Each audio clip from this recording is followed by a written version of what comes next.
Hey guys, this is Vince with Practical Performance. This is the first of a few technical videos. We'll be digging deeper into the engineering of the topside Vinsspar, the front gusset cups, as well as the underside Vinskins.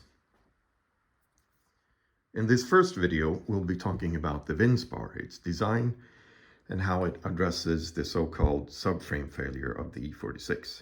More specifically, the cracking and the panel separation of the rear axle carrier panel in regards to the rear subframe mounts.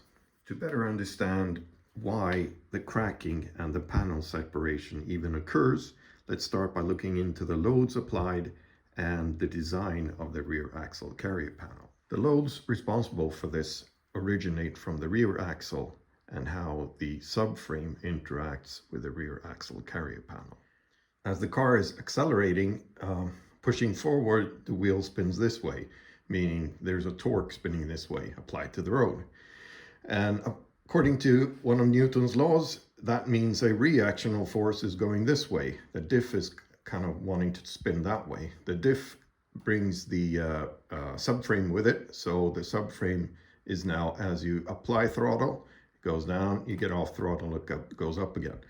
Now, if you're doing that smoothly, you will not see very much cracks. But as you're sort of stomping the gas, you're going on and off like this, there's a lot of this flexing going on, and there's a load peaks.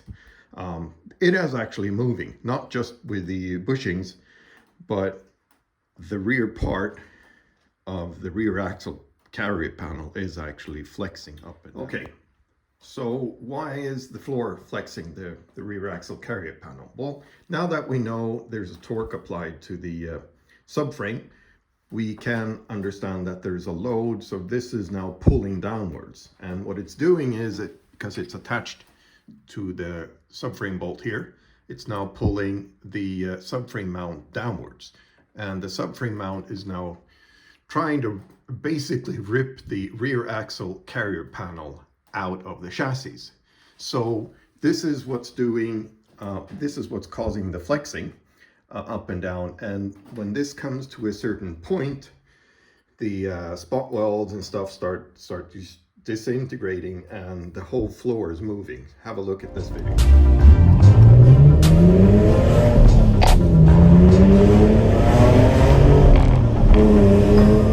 Just saw was some pretty extreme flexing in a late stage of a rear axle carrier panel failure. We saw how the whole floor was moving up and down in between the two chassis legs.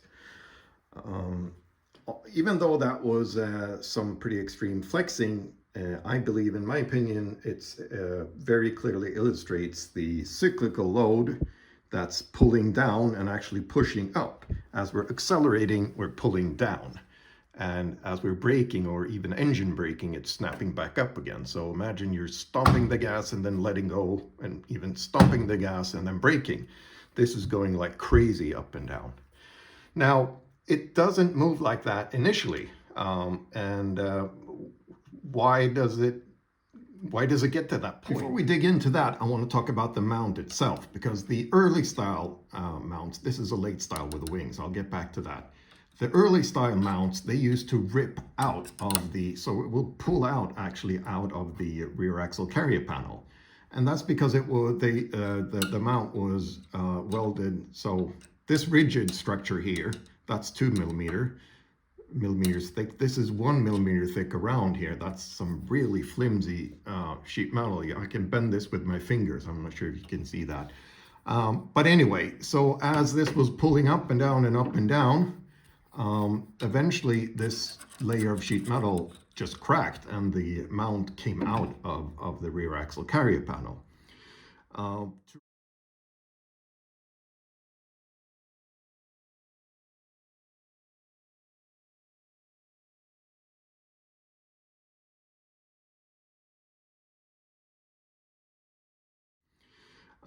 To remedy that, people started welding. They designed the early style weld plates that welded on here and kept the mount inside. Eventually they found that later on they got the secondary failure, which is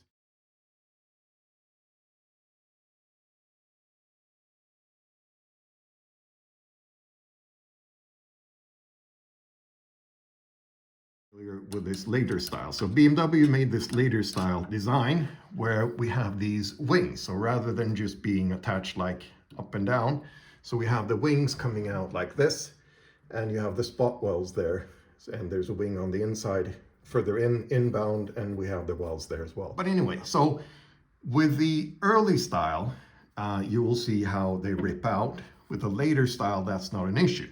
This is also confusing because some people look for, most people I would say, look for damage around this area to see if the mount has pulled out. But the later style, I believe it was from vehicles built, E46 built 2000, February 2000 and later. I believe the facelifted sedans should have it. I think the coupes have it as well, this later one. That's not the case. So they miss the actual failure that leads to the catastrophic failure. So this is the initial hairline crack.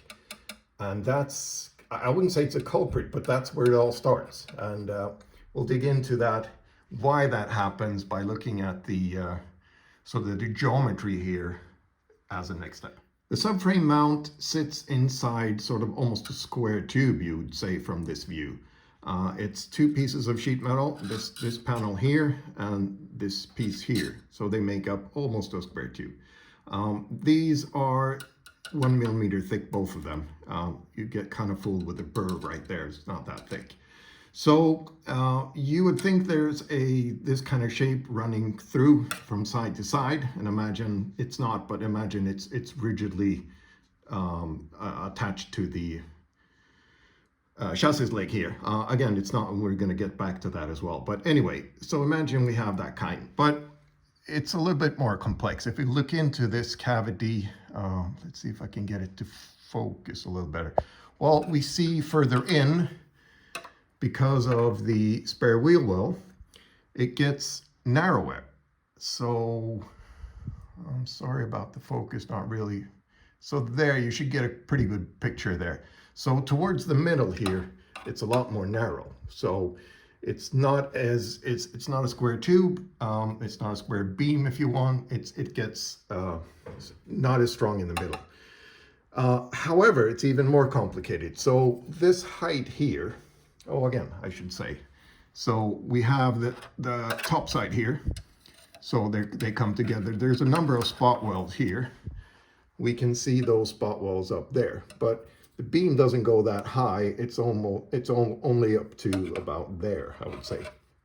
So we have something spanning across like that, but then we have a height difference. So we have this height here, and it gets taller over here. So a taller beam, a higher beam, well, let me put it this way. If you double the height, the beam is 4 times stronger.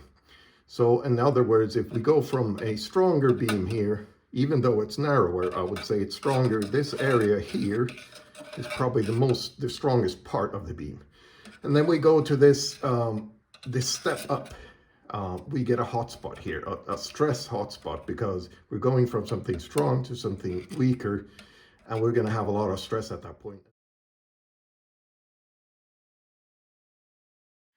The reason I'm talking about that sort of beam, the geometry of it, and that step and the stress concentration is that, well, you would think, what does that matter? Because we have the mount out here and we have the chassis leg, but as it's not connected directly into the chassis leg, I set up this backyard kind of engineering thing.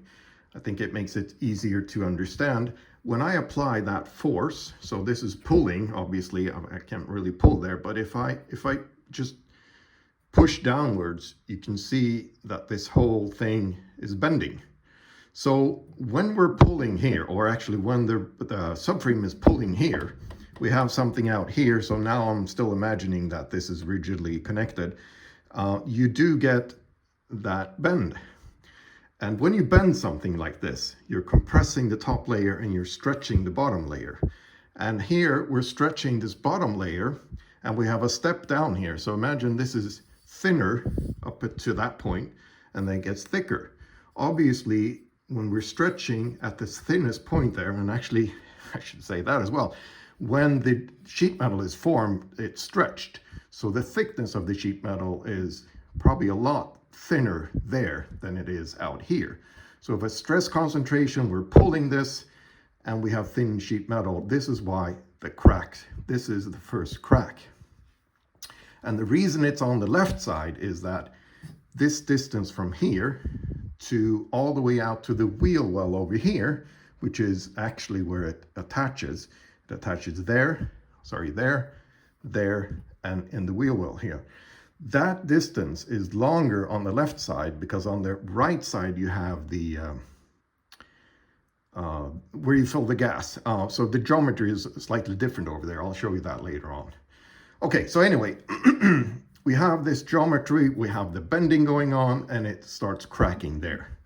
Once you have a crack, well, actually, why does it crack? Let's have a look at another backyard kind of engineer. Here's my next example, just a simple nail and a vise. So if we're stretching something, why would it break? Well, it wouldn't actually if it's just a static thing. But remember, we have the cyclical load that's going on like this.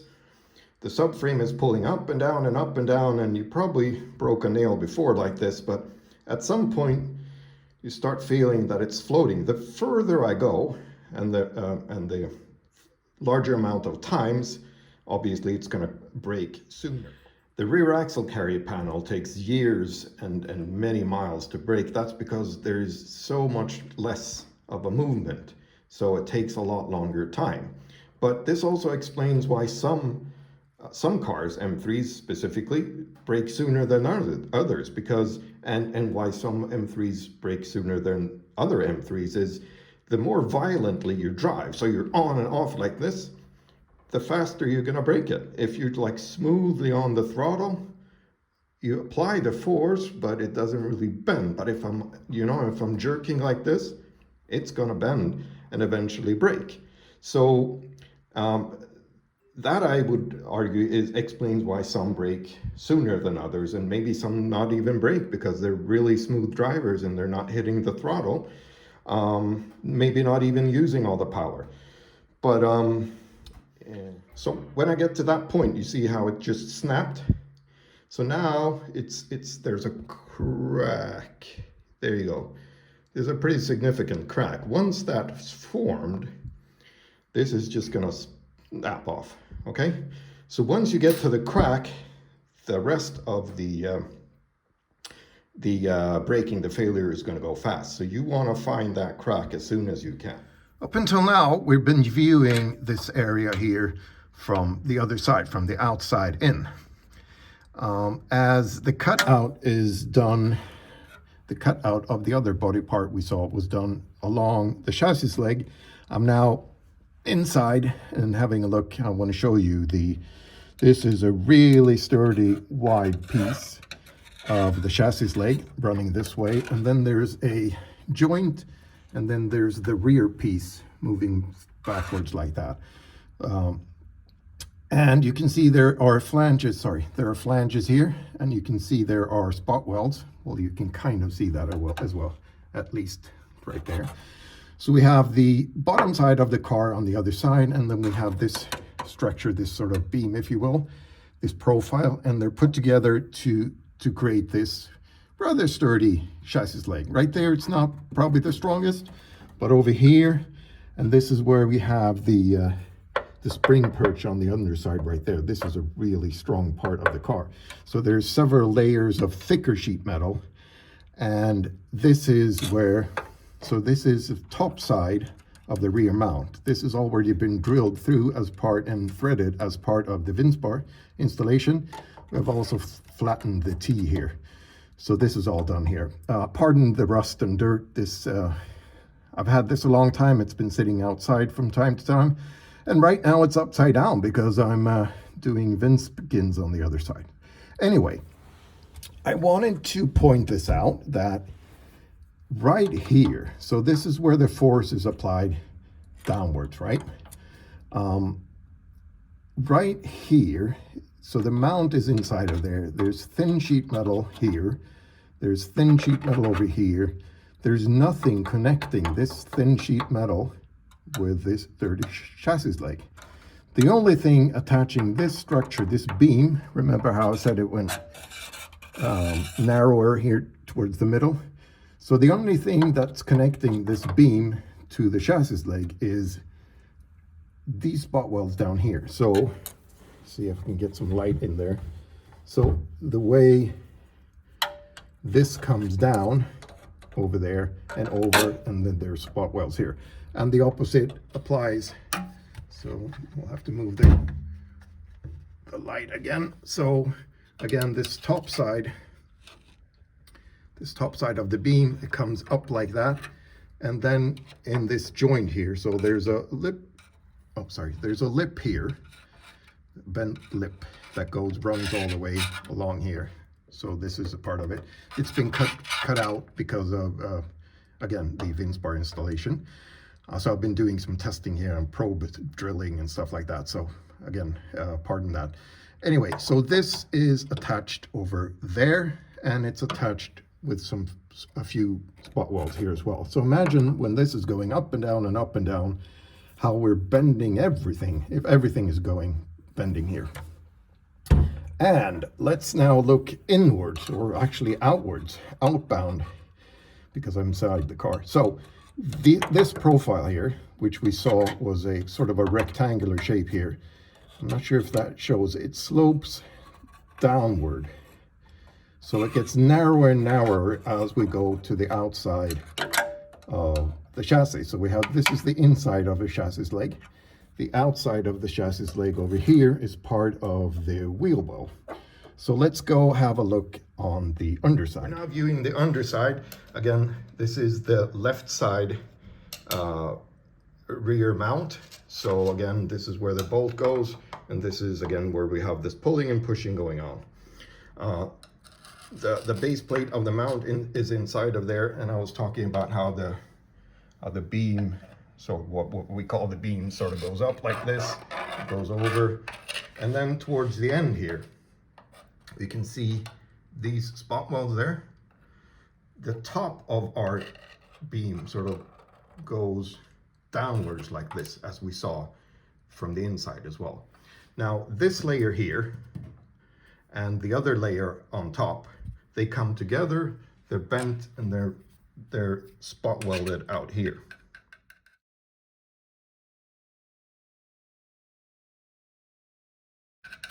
So the beam is high, it gets lower, and then it gets even lower. It actually comes both ways. So it goes down here and it goes up there, and then they meet here.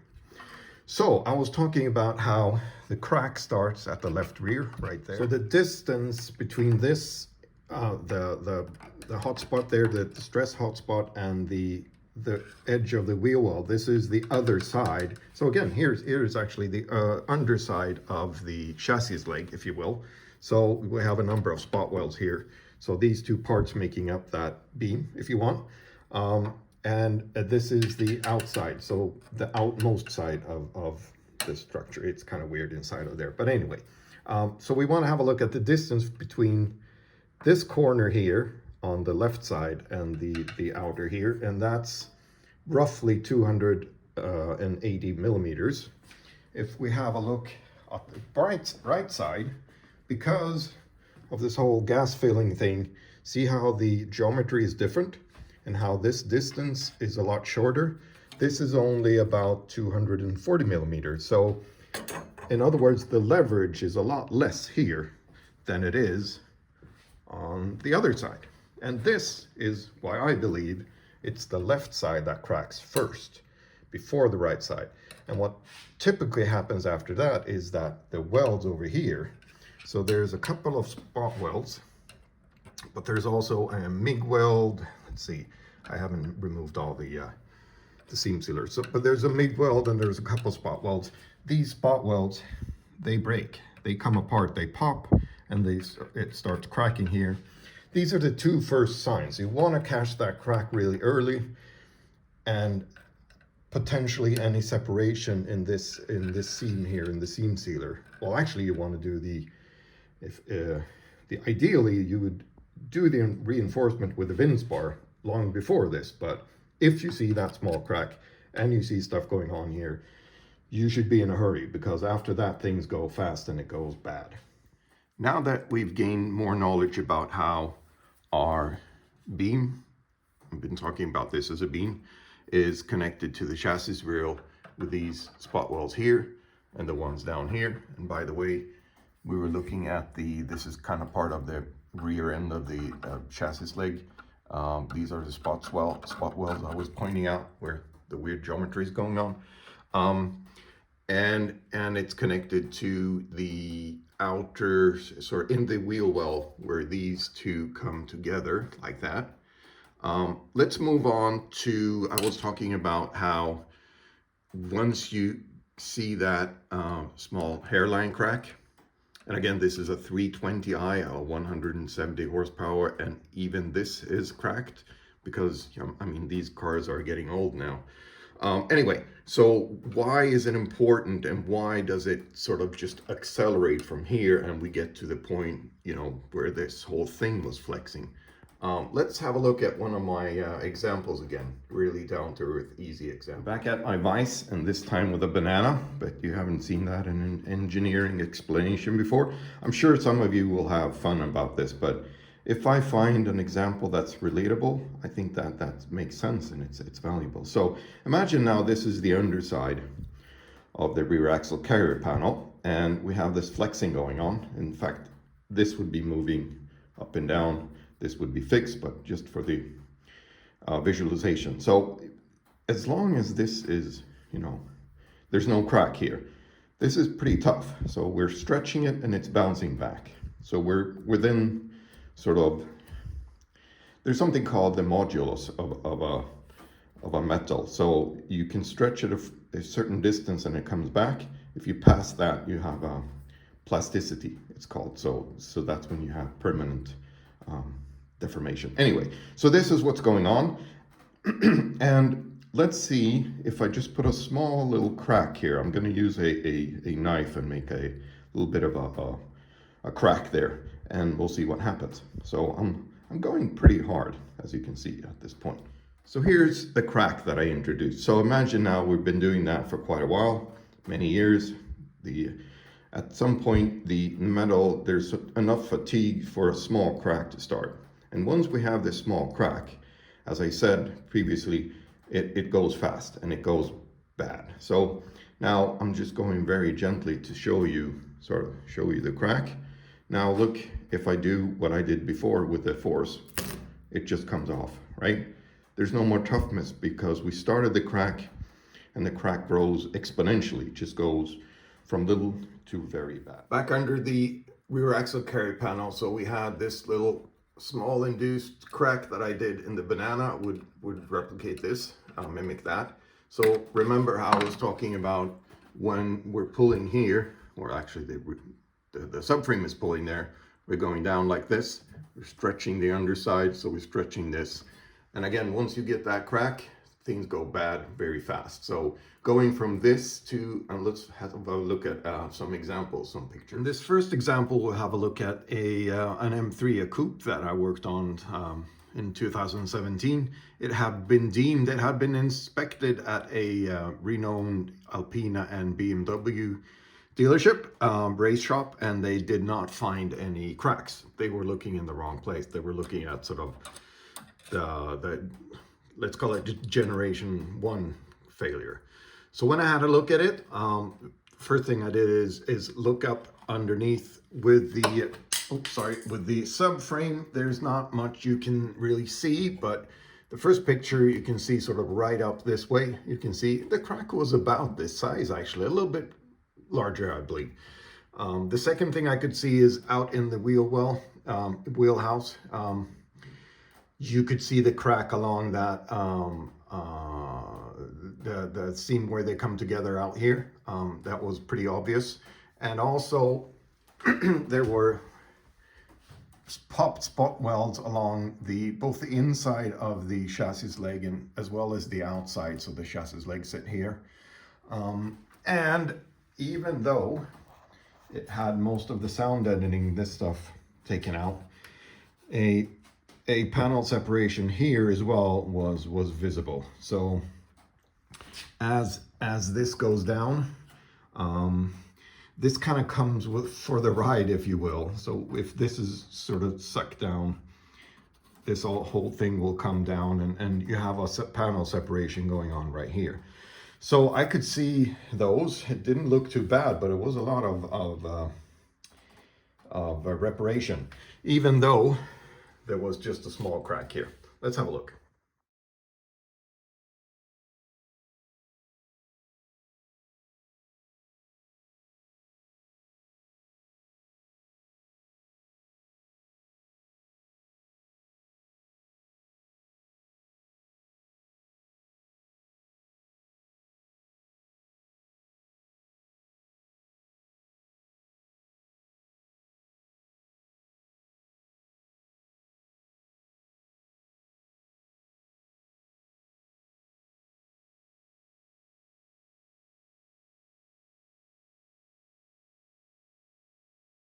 In the following pictures, we'll have a look at some pictures from different vehicles, so different E46s. The crack runs a lot further up like this. It sort of stops up there somewhere.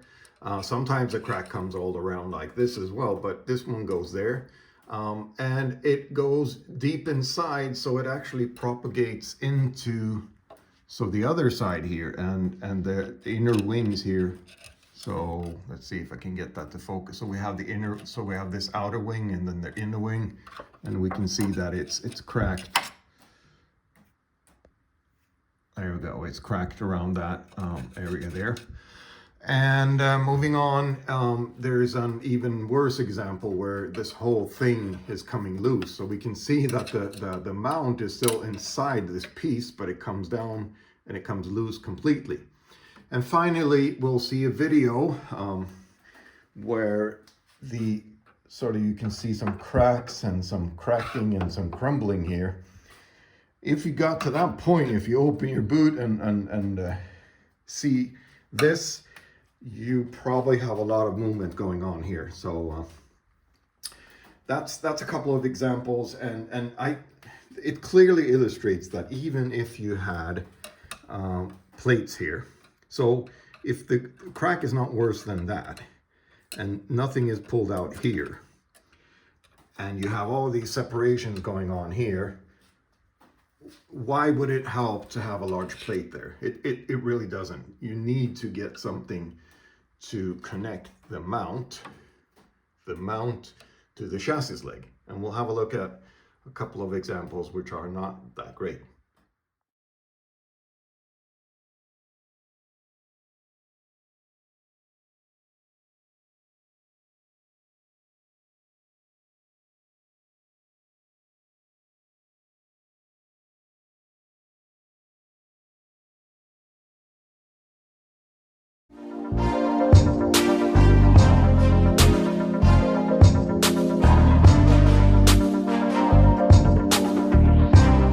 Before we move on, I want to point out, just to clarify once again, there's nothing here.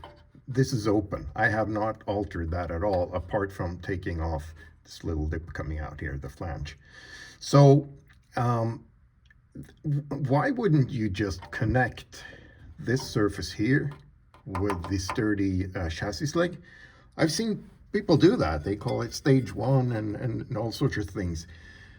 The problem with it is that if I put, this is the end plate from a Vinsspar, I could just sell that as stage one, but as you see, when I have that against the chassis leg, it hits this surface here, right where it starts to go downward. So my point is the base plate, the base plate of the actual mount, the thicker 2mm thick thing inside of here, it ends there. So in between there and there is just that very flimsy 1mm thick sheet metal piece. So when this is going down, when the subframe is pulling down the mount, and this is holding it back, this is not flexing, this is stopping it from flexing downwards, the force is going through from the mount, the thicker 2mm, through some MIG welds here over through this really flimsy 1 mm thick sheet metal into here. So now you're going to start pulling these MIG welds off, and you're probably going to be breaking the thin sheet metal over here as well. So that's really not a great idea. I look at that example in this cutout rear axle carrier panel. It would look something like this. So we were viewing this from this side before. So I just put that flat piece in there, as I've seen others do. You'd see that this would now be welded to this very, very thin 1 mm thick piece of sheet metal layer. Now, to make that even more obvious, look at the underside. So the mount ends there. So the sturdy part of the mount ends there, and we would be welding it to this. Now, as the mount goes down, this is bent upwards. I'm actually bending it with my thumb. And what's holding it back, if we're actually holding this to the mount, is, let's see if I can get that. So there's a MIG weld there, there's a MIG weld there, there's a MIG weld on the other side. So as this is going on, we will either be baking this or pulling it apart at the weld, at the heat affected zone around the weld, or both. So that's not a great idea.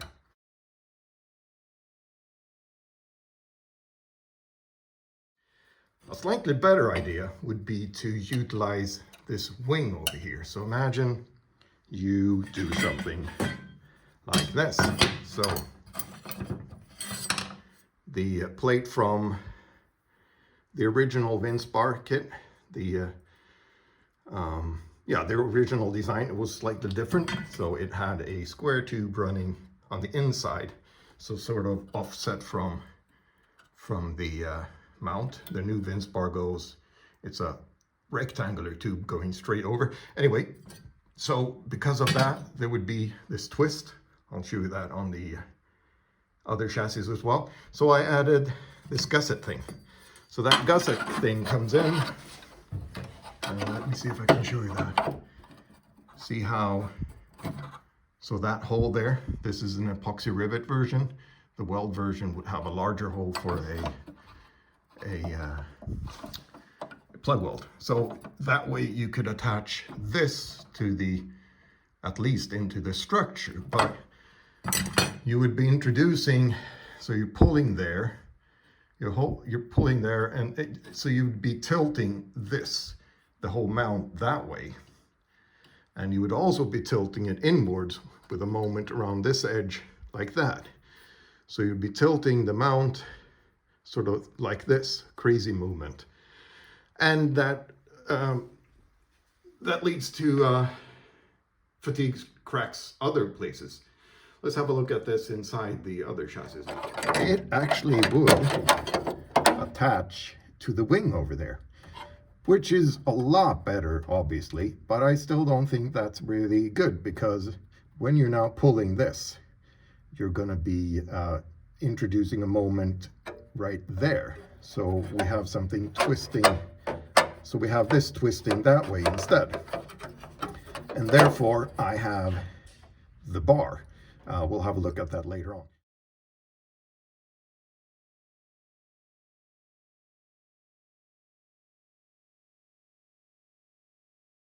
Now that we have an understanding of why adding a plate, just a plate right there, or maybe even a plate with some plate going in this way, is not a great idea, because of the moments, the tipping and thing going on. How do we do this properly? Well, here's my design. This is a beautiful engineering example, in my opinion. So what we've done is we have the crossbar, so the Vinsspar. We're going to have a look at the insides of this. This is really rigid. It's not flexing for those forces. Everything is flexible, but this is going to be microscopic because this is strong. Now we have the mount connected via the through bolt system. So as part of the procedure, we drill through. So there's a bottom hole here. We drill through and we thread through. I showed that in the other chassis. This way, so compare the standard, the factory bolt with the longer bolt. So this now goes all the way through the subframe bushing, through the mount, up and into the Vinsspar cup. And you can see how this this nut there, the collar nut, that's part of the kit. These are included in the Vinsspar kit. Securing that nut, you know, pulls this all together. It sandwiches so it sandwiches the mount. So this is again inside the structure between the subframe bushing, the bolt, and securely into here. So now what we have is we have a load path. So it goes from the bolt here and directly into the chassis leg with this really strong structure. So this is no longer going to be tilting. We have a really clean pull straight up like this because we have this bar here. Remember how I was pushing on the piece over there and it was flexing down? So this is going to stop that from happening. You could argue you just need sort of this part, but you would still have the sort of the tipping effect, and you would still be adding load to the really thin, what I've been calling the beam. So now we have this really strong rectangular tube. Let's have a look at the insides of it. This here is a cutout of the rectangular tube. It has a 3mm, so it's 50 millimeters by 25 millimeters, and the height here is dictated by the space we have available in between these layers. I don't want to go higher than the boot floor because I want this to be hidden underneath the interior, out of sight, out of mind. So 25 millimeters is what we have, and therefore I sourced the thickest wall, 25 millimeter tall by 50 wide. I could get, these are not readable available. You need to buy them in large volumes, and this is what I do. And then I have them laser cut, so you'll see those tabs there. Well, another thing I want to point out is that these are 2 millimeter thick, these end plates. These aren't just sort of stuck on there randomly. There's I think you can see, so there's an angle. These sit at an angle because they need to fit tightly to the chassis leg. So they're actually angled both this way as well as this way. So that's a very specific angle there. This is also taken into consideration in the bar itself. You can see the angle there.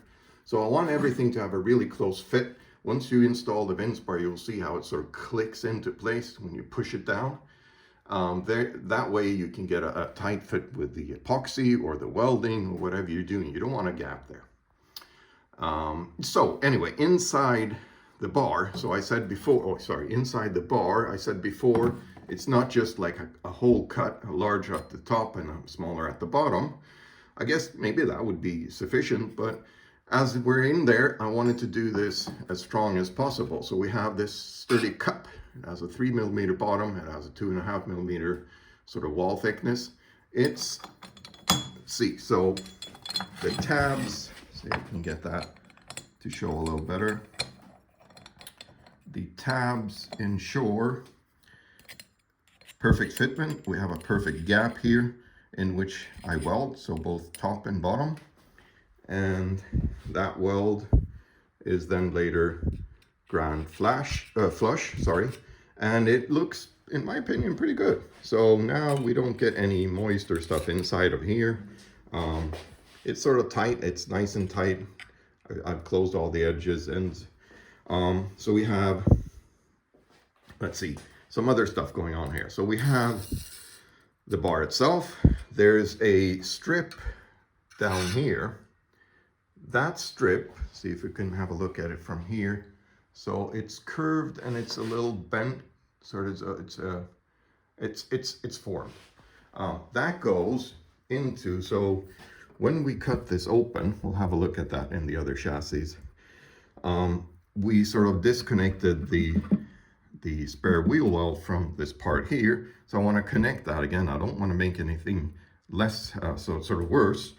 Also, the bar is sunk in here, and I want to sort of take that from the spare wheel well into the bar, and from the bar into this. So from the bar that we're sitting here into this again. So we have sort of that load path intact, which gets us to this strip here. So we're taking the spare wheel well forces from the spare wheel into the curved strip there, into the bar, through this strip, and up into the floor. That's kind of why these are here.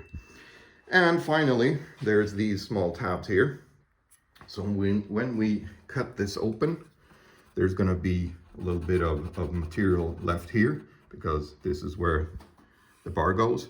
I want to be able to attach that nicely to the bar, so we get that sort of intact as well. Let's have a look at that in the other chassis. Here we are back into the other chassis. I was talking about how we drill through and tap through, thread through. This is where the Vinsspar, the extended bolt comes up.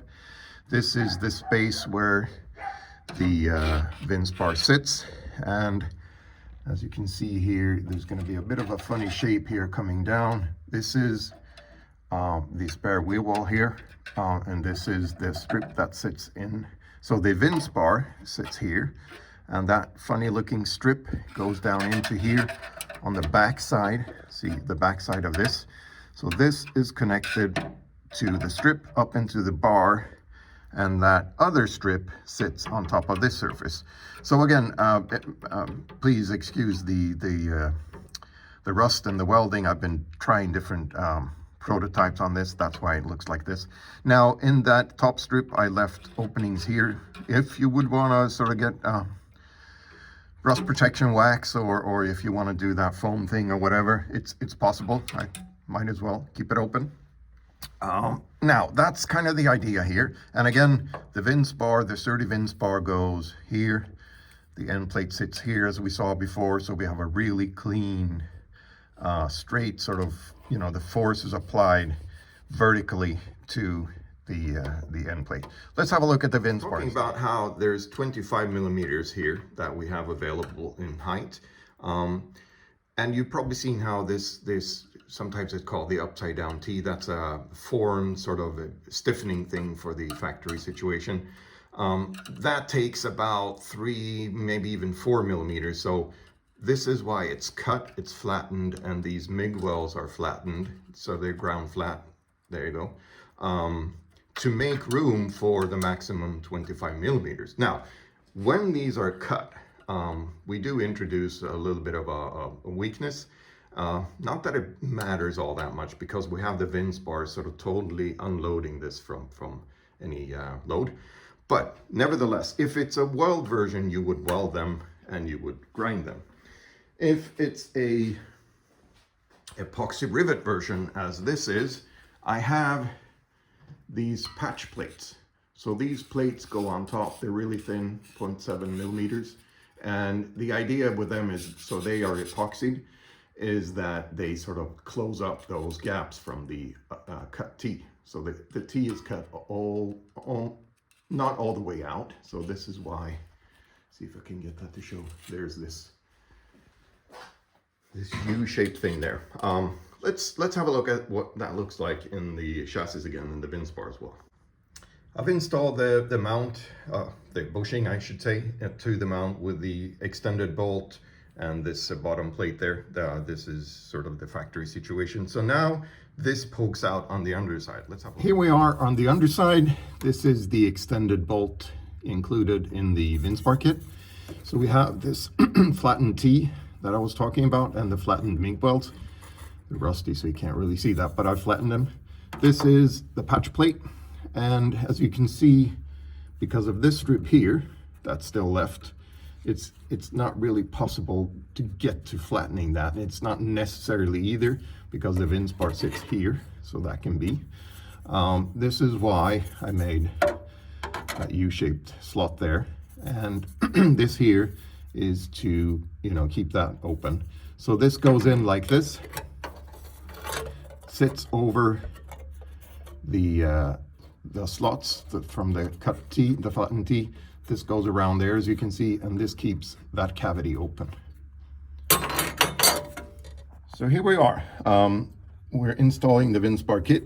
the Vinsspar, sorry. So it's sitting between the chassis legs like this. There we go. I'm upside down, so this is difficult. I haven't pushed it into place yet. Note we're upside down, so this is actually hanging above me right now. We can see the strip there goes behind the spare wheel wall. This strip here, sorry, this strip here is going on top of that surface. And as I mentioned, there's a specific angle to this, like both this way and sort of angles backwards. So these need to fit tightly, and have a look at this. So as I'm upside down, pushing this into place, see how that fits so closely? Now, you have the epoxy in between here and the rivets, and epoxy rivet here. You drill holes, see where I made those spots, you drill holes. You have epoxy and rivet in between there as well. And the patch plate is underneath here. Had this been a weld version, you would have larger holes for plug welds. You always want to have this as tight as possible. So as you're test fitting it, you may want to sort of tap this with a rubber mallet or something. Now, the last thing you would do is, you have the collar nut. The collar nut goes into the cup.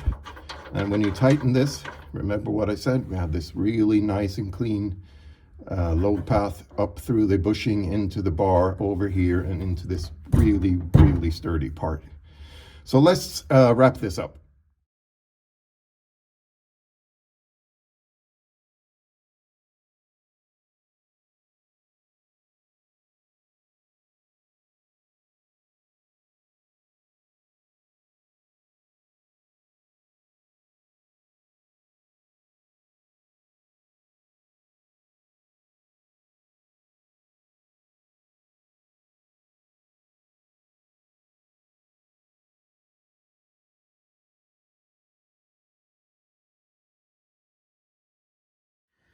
Concluding this video, you should now have a better understanding of the underlying issue leading to the cracking and panel separation. We're talking about how the forces apply.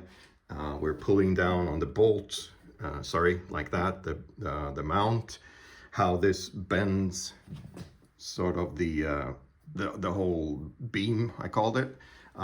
The drawback of having just a plate here, like a stage 1 kind of thing, because of the bending, how the really sturdy Vinsspar hardware here takes care of that. It negates the bending, so we have a clean load path up into the, so we have a clean sort of shearing force here, if you will, which is great for the epoxy and the rivets. Makes it really strong. It doesn't tilt like that. I realized I forgot to show in the previous section. So these tabs here, how they go under. If you go back and have a look at that, we were looking at this strip here and how that attaches to the structure and the spare wheel well, and this goes under there as well. So that's drilled, epoxied, and riveted or welded. Yeah, I think that's pretty much it. If you have any questions, oh, sorry. So this was for the Vinsspar. We have a technical situation for the fronts as well, how they crack on the top, and why I developed the front gusset cups, what I call the standard ones, and the convertible specific ones for the convertible bulkhead structure. So I'll follow that up. I'll follow this up with another video, and there will be a video about the Vinskins, how they address underside damage like that crack. So that small crack would be a perfect fit for the stage 1 Vinskins or base stage. And we'll get into stuff like that as well. So I hope you would like to join me for that as well. And thank you for, oh yeah, please do like the video. Liking videos helps spreading them to like-minded. So not for my ego, but to help spread this information, please do hit the like button. Thanks a lot.